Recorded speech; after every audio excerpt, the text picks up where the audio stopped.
Good evening. Today is Saturday, August 31st, and this is your evening tropical update on Hurricane Dorian, which is an absolute beast right now and is just chaotic to try to forecast. But let's just quickly talk about Dorian and what it's doing right now and where it's going. Right now, Dorian's heading west, practically west or west at around 8 miles per hour, and now over the next couple of days, it's really going to slow down. And the hurricane hunters are flying in around the eye wall and the overall Dorian structure, and they're finding Cat 5 winds, which means in the next National Hurricane Center update, Dorian may very well be a Category 5 hurricane. And since it's going directly west, it's going to really bump into the northern Bahamas. And those islands right there are going to be completely wrecked, because not only is Dorian a Category 5 hurricane bringing storm surge and a bunch of rain and wind to those northern Bahamas islands, it's also going to stall out over those islands.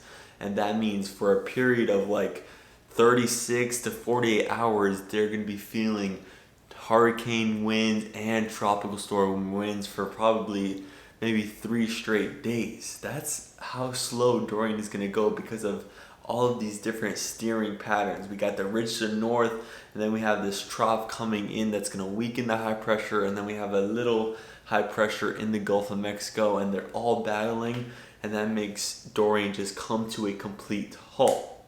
And the question is, or the kind of trend that the models have been showing over the past, I would say 36 hours, is that the halt of Dorian is going to happen offshore. And if it happens offshore, once the steering flow kind of gets back together, Dorian's just going to scream and go right up north and hopefully not do that much damage onto land, because that's what the National Hurricane Center cone has, and that's what the GFS and the European models are showing.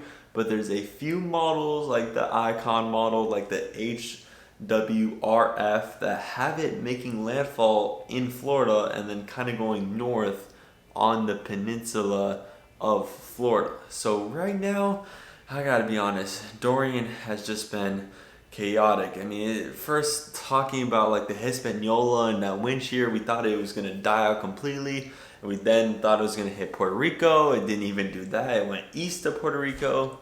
And now we've been talking about it not becoming a Category 5 hurricane. And it becomes a Category 5 hurricane. So Dorian is just full of surprises.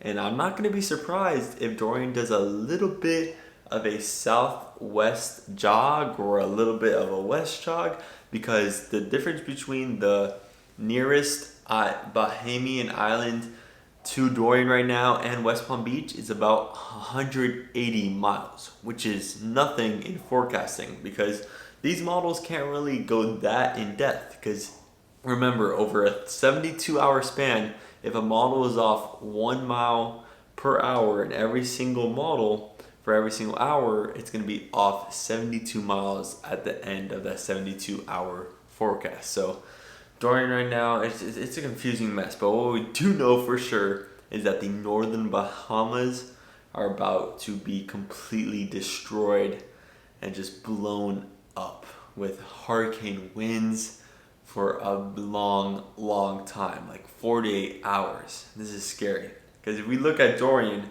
which is now officially coming on radar, it's an impressive structure, but it's going to completely destroy the Bahamas. And let's hope it doesn't go on land, because if it takes the offshore track, it might not even affect Georgia, South Carolina, North Carolina that much. But if it just does, like possibly the worst case scenario, it goes right next to West Palm Beach and just rides that coastline all the way up, and then the trough just kind of moves it to the northeast, and then it just runs right through South Carolina, North Carolina, bringing that onshore flow with that storm surge. It would be a complete mess. Right now, we just don't know the forecast, because Dorian is just such a weird system, and when storms just stall out like that, it's really hard to predict where those wobbles are going to go. Is it going to wobble to the west? Is it going to wobble to the east? We don't know. So right now, I don't have that many answers for you, although the trend has been to stay offshore, and that's a great sign. It's not the end of the story. That's if it's A. Make sure you listen. Peace out. 3, 2, 1.